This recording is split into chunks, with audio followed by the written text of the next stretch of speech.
Hello, welcome to the fourth session of Wallet Wisdom. We're glad you are here with us today. My name is Julie Smith, and I'm a Family Resource Management Extension Agent from the Wildcat District, which is in the southeast corner of the state, and I serve Crawford, Montgomery, Labette, and Wilson counties, and I'll be your host today. Next slide.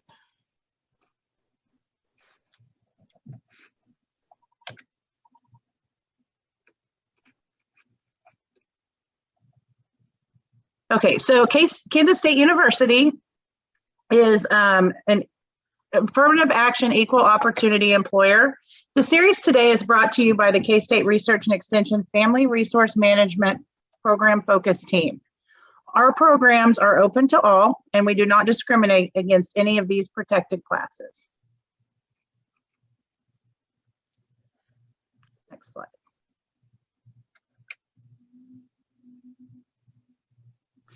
Kansas State University is part of the land grant system, which has a three-part mission of education, research, and extension. K-State Research and Extension being the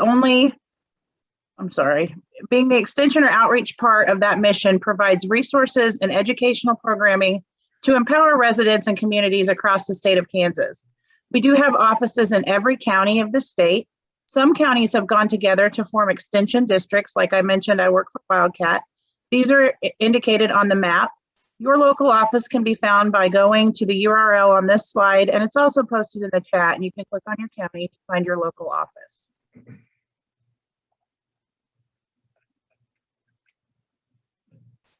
A couple of things before we get started. First, we are recording. Names and/or appearances of persons will be captured in recordings. We understand that financial matters are personal. So any questions that you ask in the chat feature can only be seen by the host. I would ask that you send those questions to me, Julie Smith, and I will ask the questions to the presenter without using your name. And we'll keep everything confidential. So today's topic looks at increased savings. This is the fourth of our Wallet Wisdom series. We've included a list of dates and topics we will be covering during the 6-week series for you to mark your calendars. You can join us for as many as you're able or interested in. These programs will be recorded, so if you have to miss a week, you can come back and catch them later. We will also be sending out the PowerPoints, additional links and resources, and a link to the recording after each week's workshop.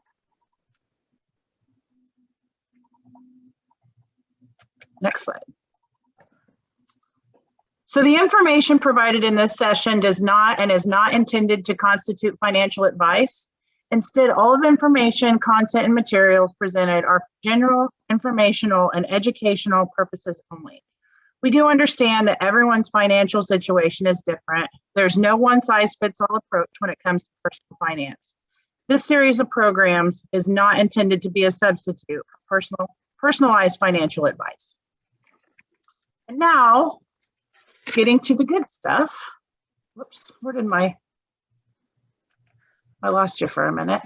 I'd like to introduce to you today our presenter, Gary Fike. He is the County Extension Director in Riley County, Kansas. He has 23 years of extension experience in Kansas, Iowa, and Ohio as a County Extension Agent, County Director, Area Beef Cattle Specialist, and State Extension Associate. He also worked for 15 years in the beef industry as a beef cattle specialist for Certified Angus Beef, and was a director of commercial marketing for the Red Angus Association of America.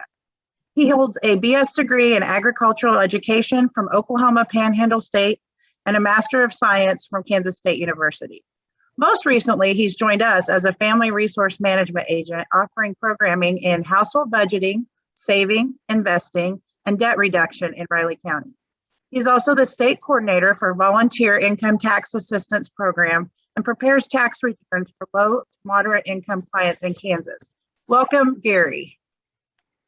Thank you very much, Julie. I appreciate that so much. I'm excited to be here today, and I know that people, you might have a lot of questions, so be sure and get into the chat and ask the questions, and we'll handle those as we go along. And Julie or Monica or Elizabeth, whoever needs to probably stop me once in a while, because I'll have a tendency to just roll when I get to talking. So let's please make this as interactive as possible.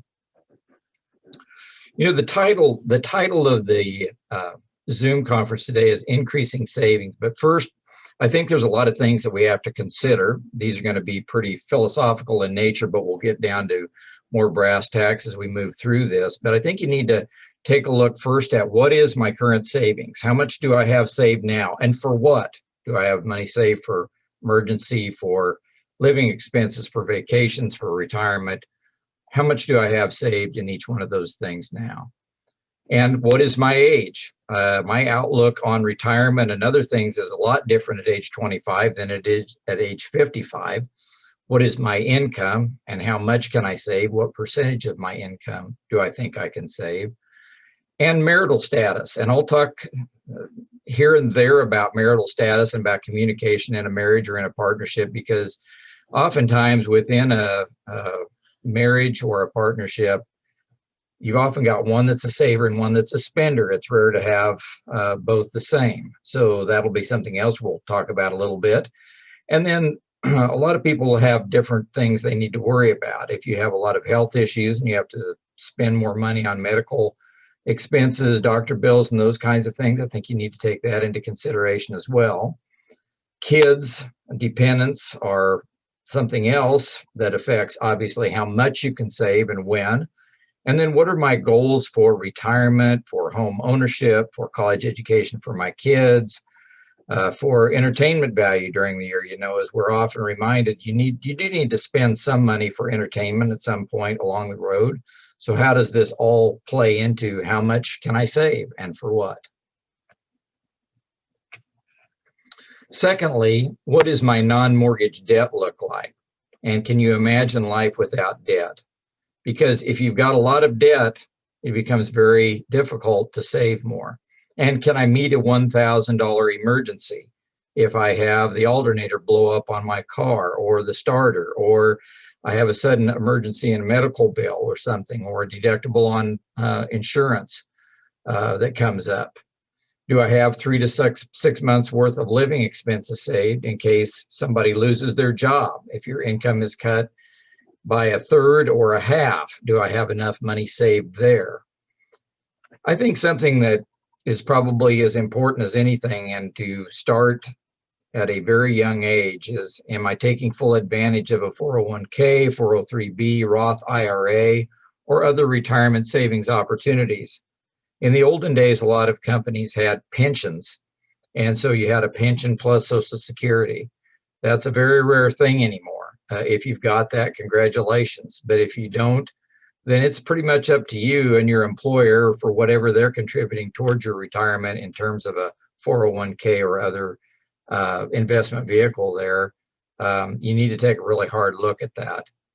And then everyone's got a different walk. That's what I like to refer to as walking, you know, a mile in another person's shoes, because we all have different things going on in our lives, and that will affect too how much we can save and what our monthly expenses are. I blew right through the question. So Monica, if you want to go back to the poll, this would be a great time to put that in.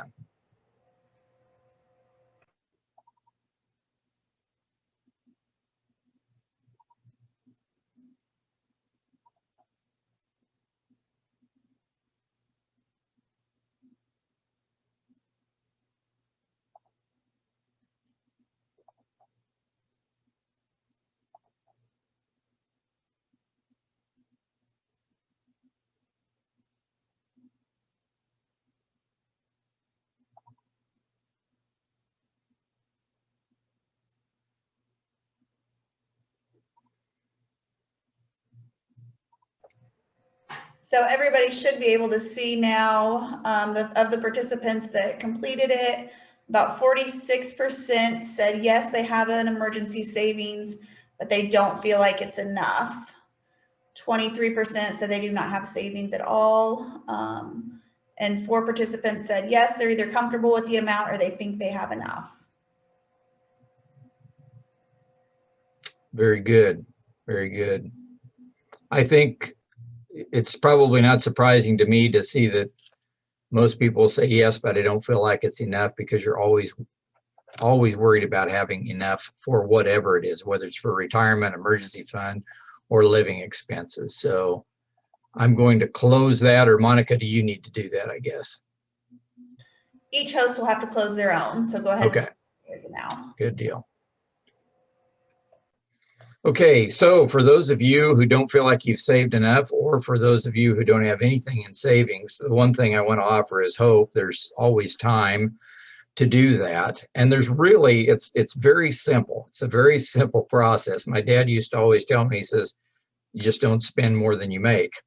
So the two ways that you save more is you spend less on the current dollars you own now, or that you control now, or increase income, or arguably both. So it's a simple concept, right? Save more, you spend less, or you increase your income. But in all reality, it's very hard to do. And we'll talk about some of those things and why it's hard later on, but we know that surprises come up and things happen. And pretty soon you find out you've got a whole bunch of expenses you weren't counting on. That's where the emergency money should come in handy when we talk about that. But it's very difficult to implement.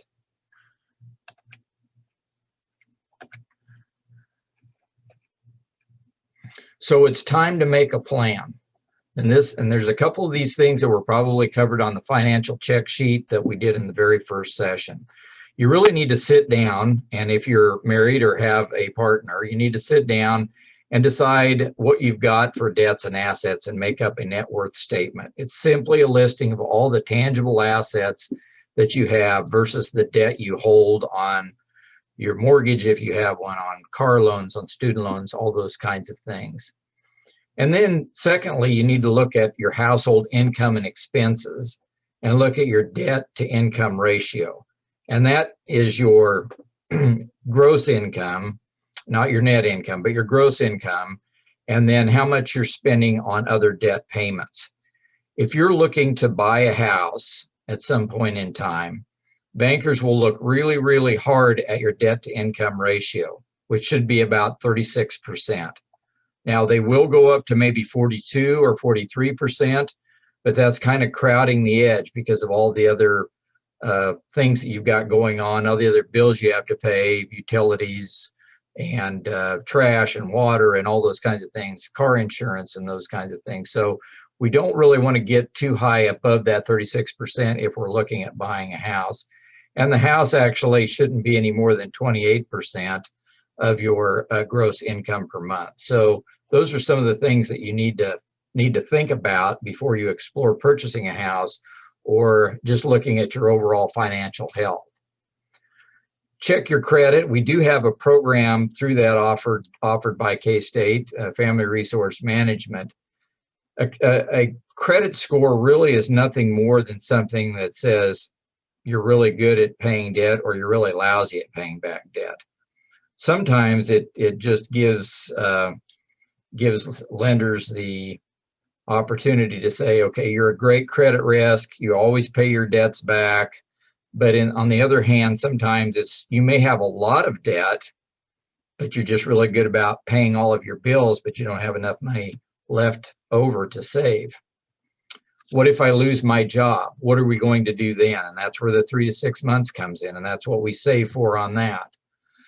And the most important thing is, if you are married or if you have a life partner, the most important thing is to communicate everything with each other and don't hold secrets, because finances can be one of the leading causes of issues in a marriage and often is in divorces. And that's something that you need to think about and sit down and openly talk about that.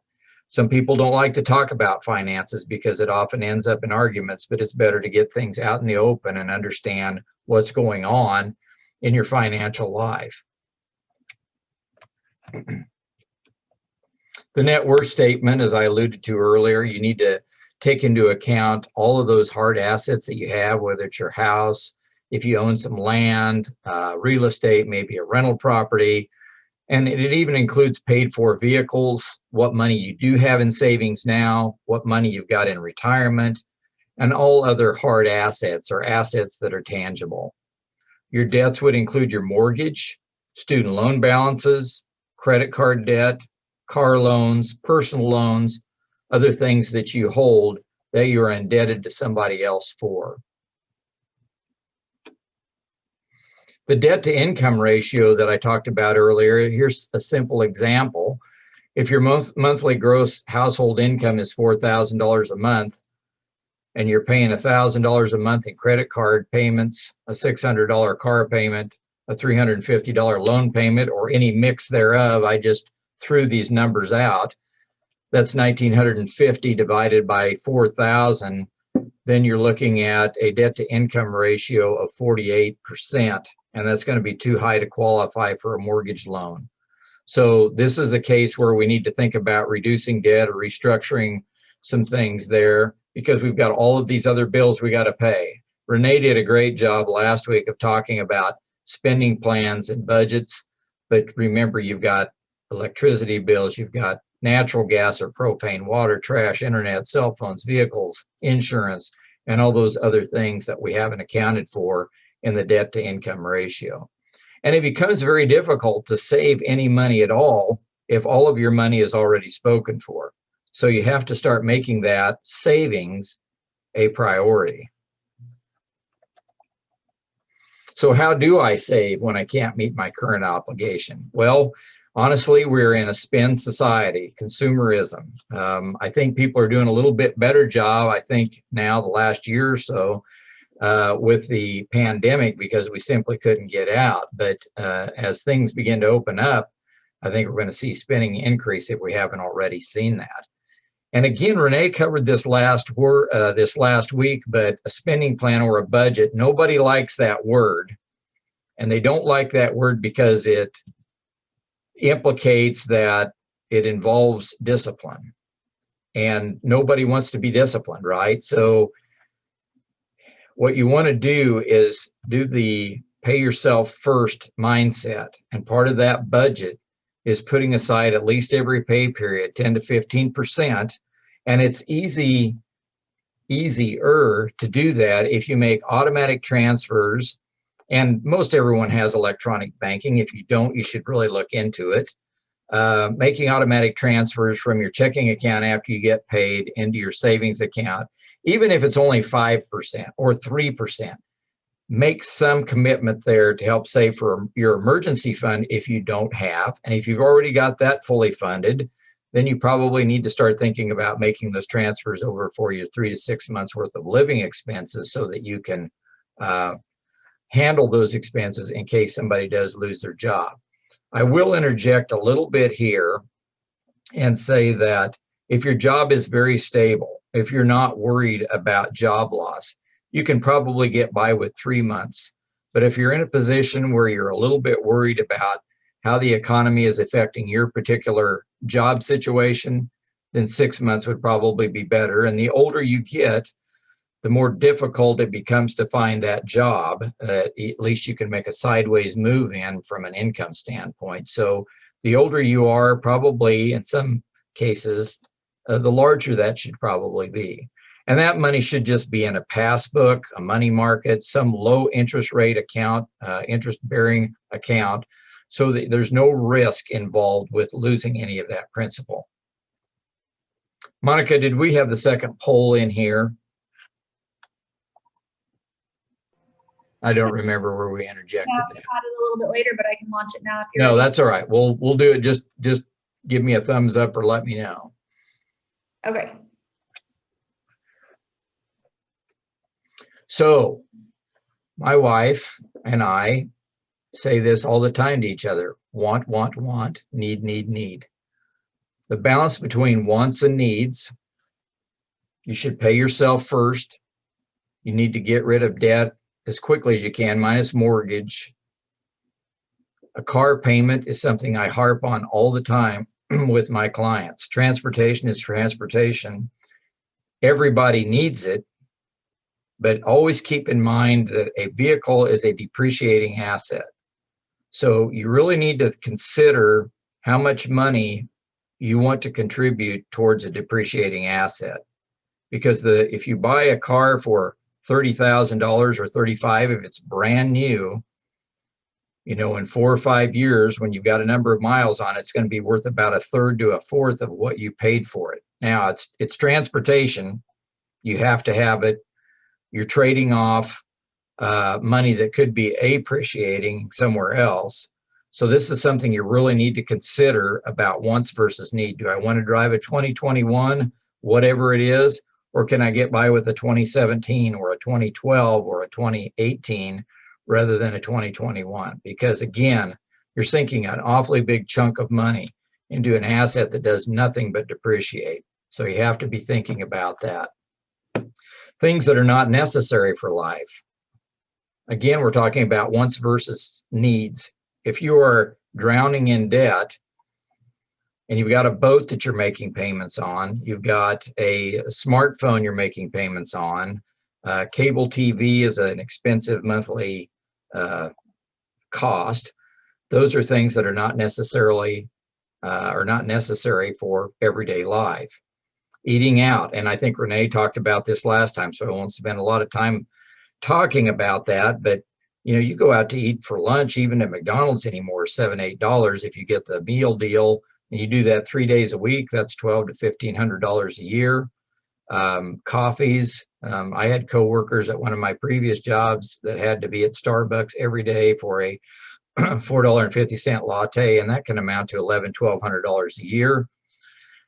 The one I want to spend most time on, however, is if you have kids, because those choices become more difficult. I have 3, and believe me, I know kids are not planners in advance, so they seem to come up with expenses at the last moment that really can wreck a budget. It may be as little as $15 for a team football or cross country or band t-shirt, but it also may be something a lot more expensive than that. And you know, one time my son said he was in the Spanish club and they were going to take a trip to Costa Rica, but it cost this much money. And I said, where is that going to come from? You know, where does that, so are you going to get a job to pay for that? So those are teachable moments with your own kids on budgeting and trying to figure those things out instead of just spending the money when maybe you don't have a budget for that. Ways to save. Well, we talked about spending less. With the tax refunds you got, go to the bank. Stimulus payments, go to the bank. I had a number of people last year, the stock market crashed in late February, early March. If you had money in the stock market, you would know that, or even in mutual funds for retirement. A lot of people took that money and went and bought stocks. Turned out that could have been a very profitable move, but if you're drowning in debt or you got other issues going on, you really should just keep that in the bank and not worry about the risk, because you don't know what the stock market's going to do. You can't predict that in the short term. Long term, it's pretty good, but if you're doing it to try to make a bunch of money in a very short amount of time, that's not a great place. So you just need to save that and put it in the bank. Sometimes the issue is making more money, and that's part-time gigs. You can turn a hobby into something that generates income. We've talked about that before, I think, but we had a number of people through the VITA system this year that did DoorDash or Uber that made extra money, mowing the neighbors' yards, walking their dogs, doing babysitting, and those kinds of things in extra time that you have to earn more money to reduce debt or save more.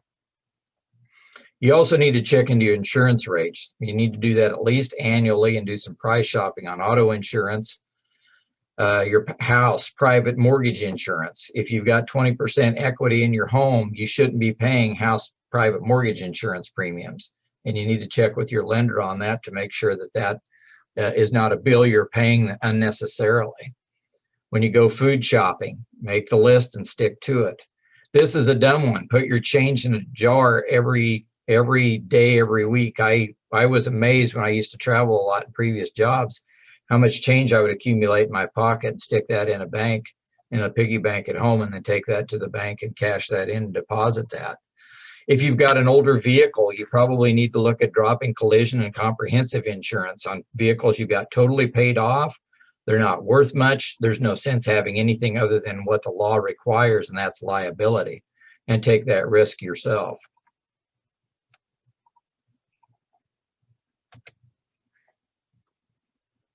Do we have any questions at this point in time?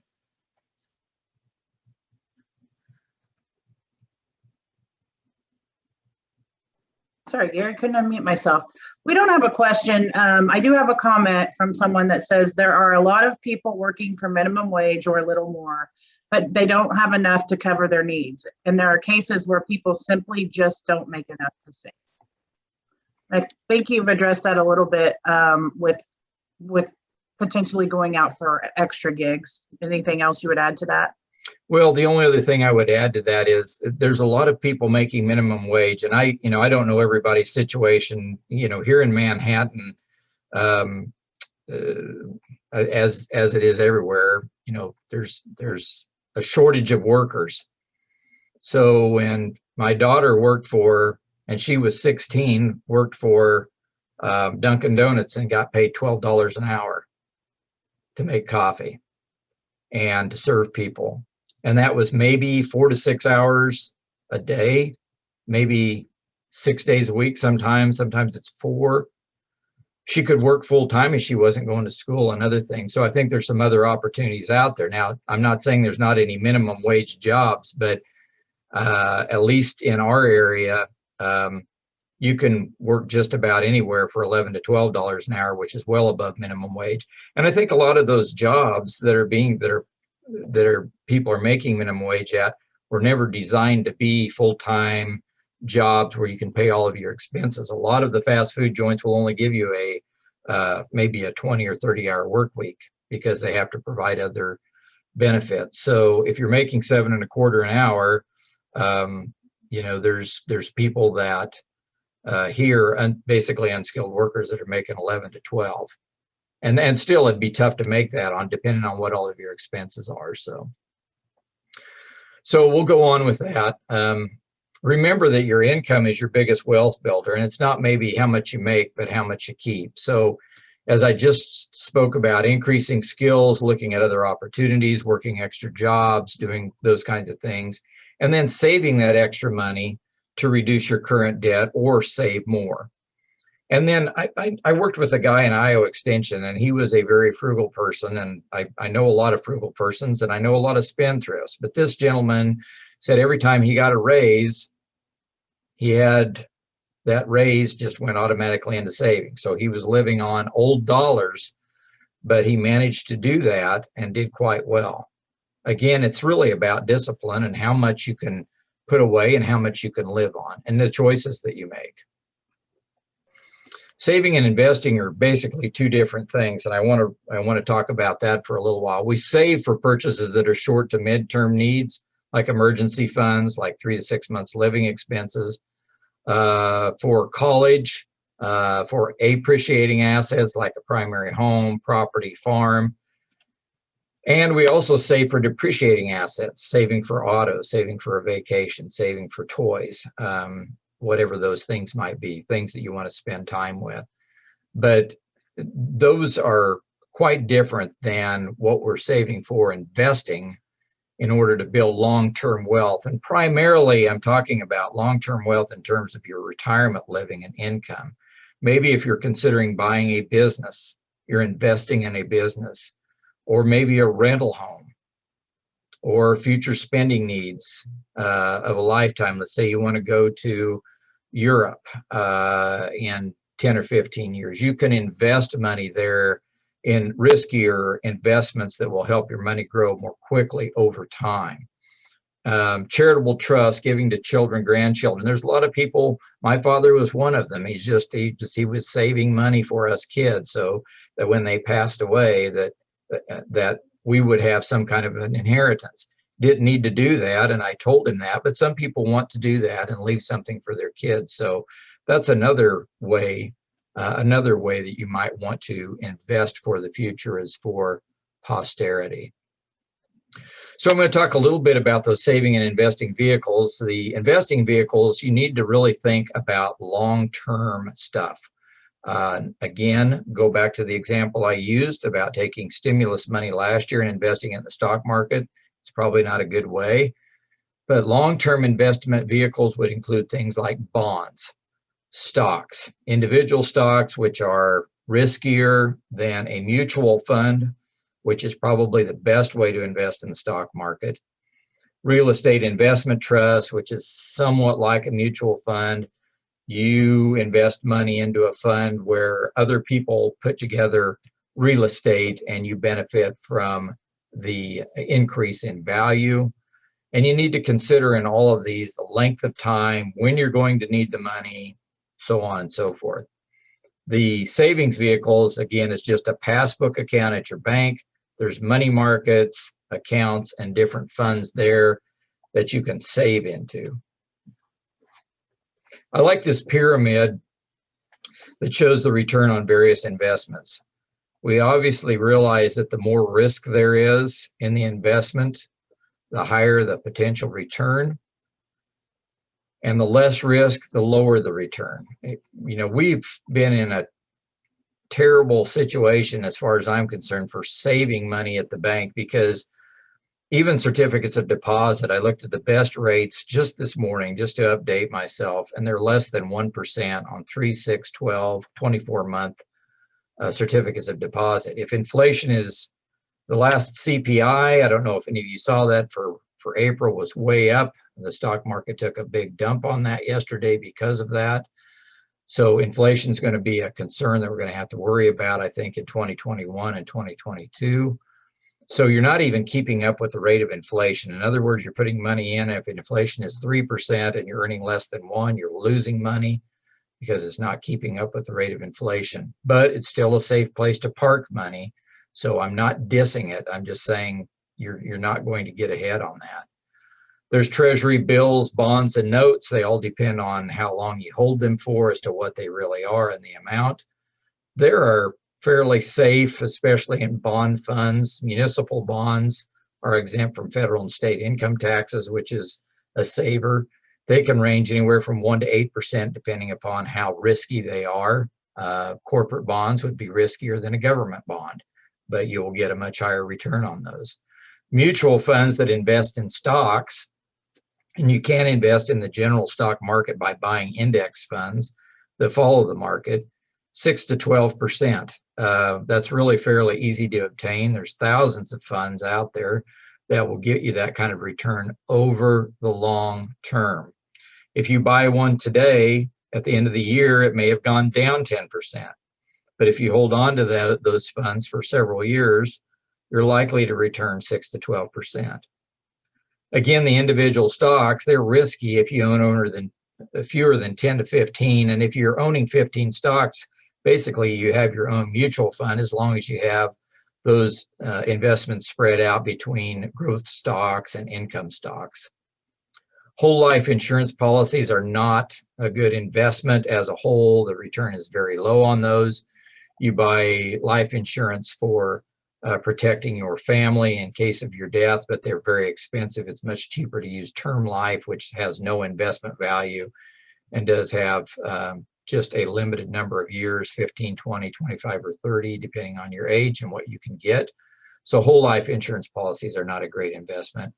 People want to invest in gold because they're afraid the economy is going to go badly. Don't buy physical gold. You can invest in gold mining stocks or gold mutual funds if you want to invest in that. That's a much safer way of investing in that. And futures markets, commodities, cryptocurrencies are not a good place necessarily to save money or invest money for the long term. Very, very risky there. Okay, I think I do have another one here on saving for retirement, Monica. We might want to go ahead and do that after I discuss this slide. How much do I think I'll need is a question you need to ask yourself. How old are you now? Again, if you're 55 or you're 25, your outlook is a lot different. So you also need to examine how much I've already saved. And generally, this is different for everybody, but what do you expect to live on after you retire? 60 to 75% of your pre-retirement income is something that you should probably think about when you're doing that. And we're going to do the math here in a little bit. So Monica, if you want to do that poll on retirement, that would be great if you wanted to do that now.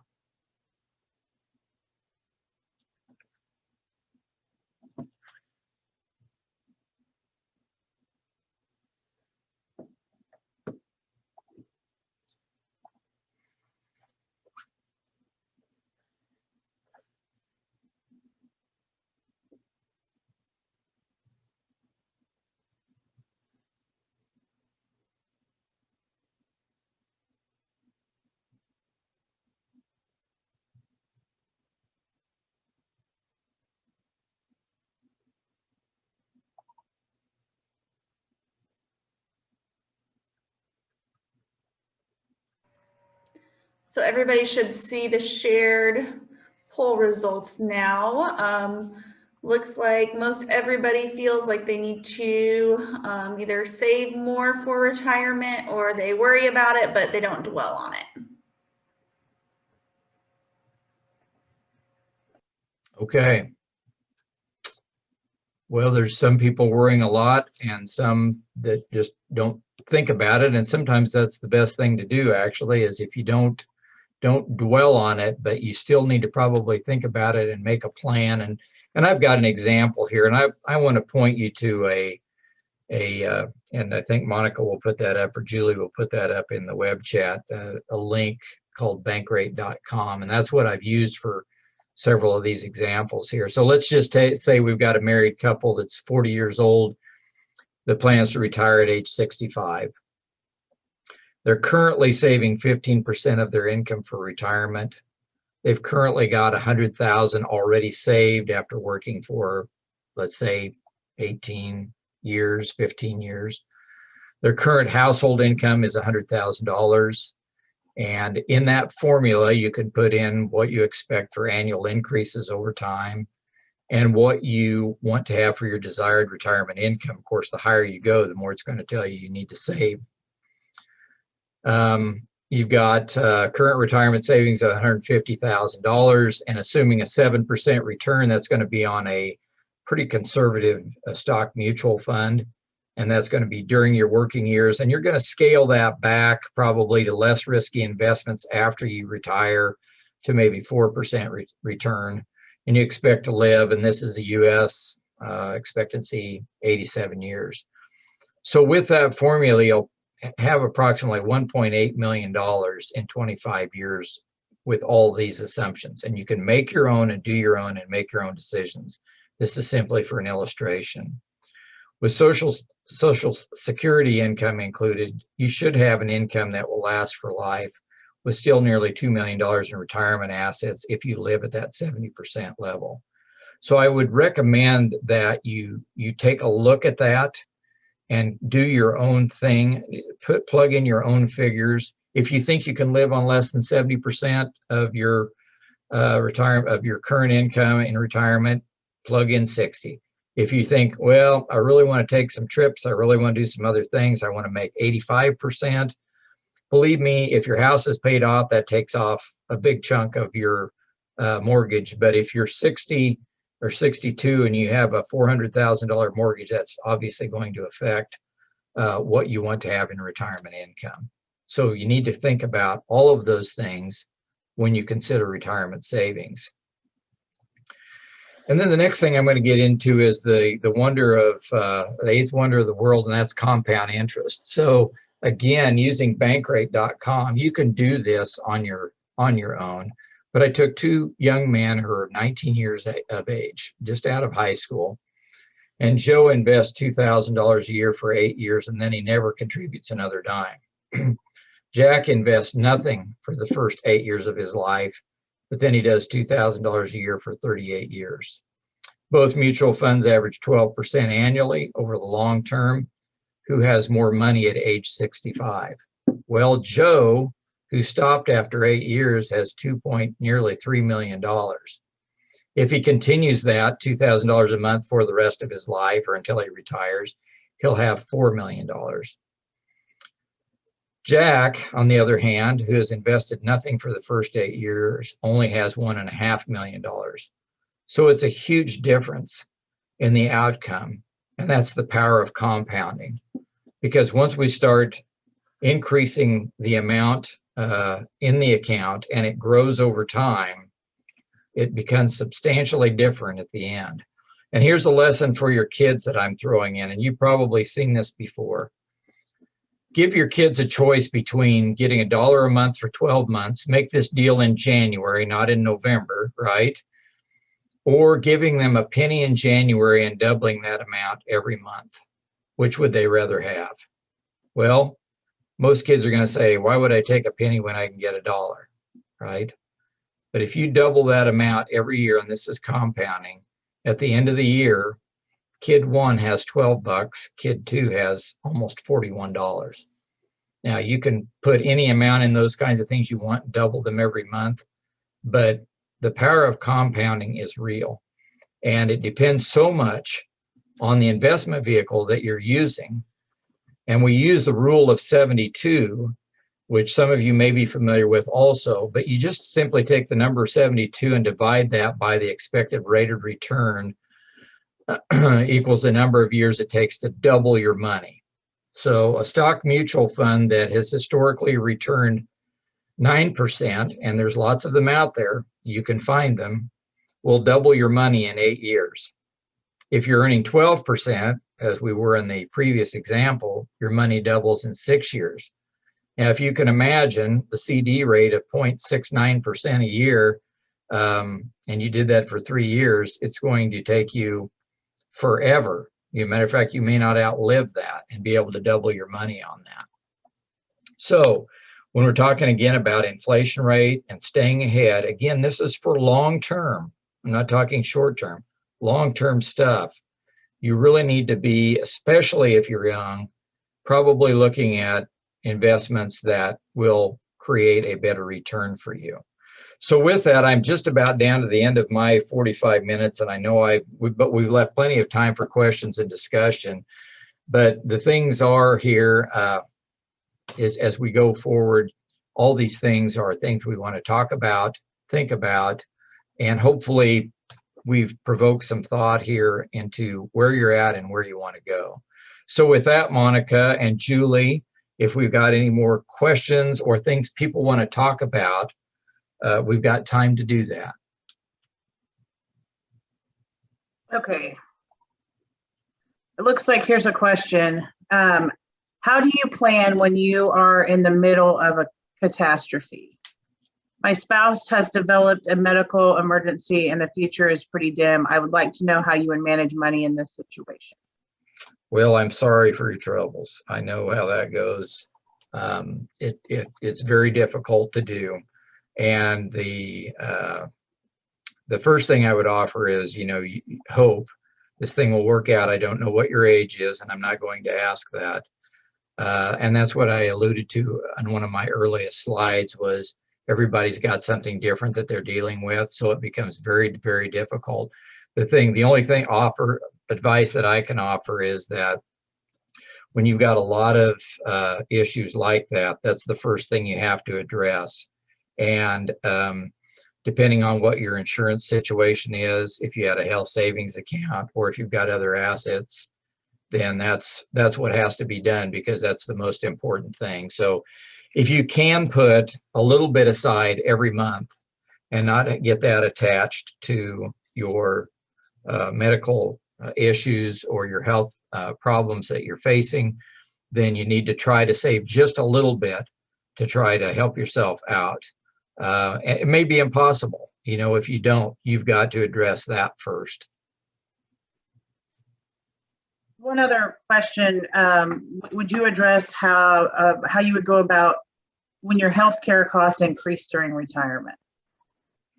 That's another big thing, and I'm personally, and we'll be looking at that myself here in a few years. And the thing that I'm looking at is probably retiring from the full-time job that I have right here, right now, and working part-time to afford that until we get on Medicare, both my wife and I. So I think that's probably what we're going to be looking at.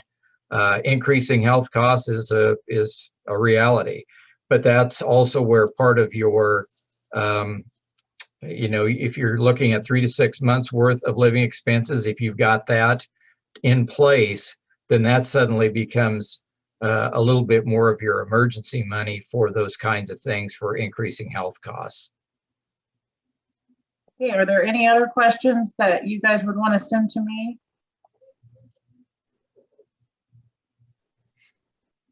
If not, I would like to thank everyone for joining us today.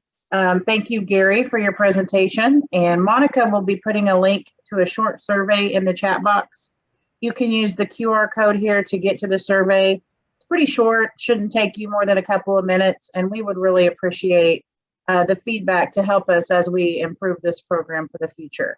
We were looking forward to seeing you all next week when we talk about debt management.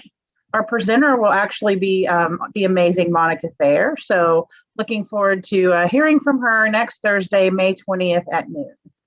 And if you have any additional questions or would like to contact Gary, his email address is on the screen. Maybe there's a slide. And also it will be in the chat box.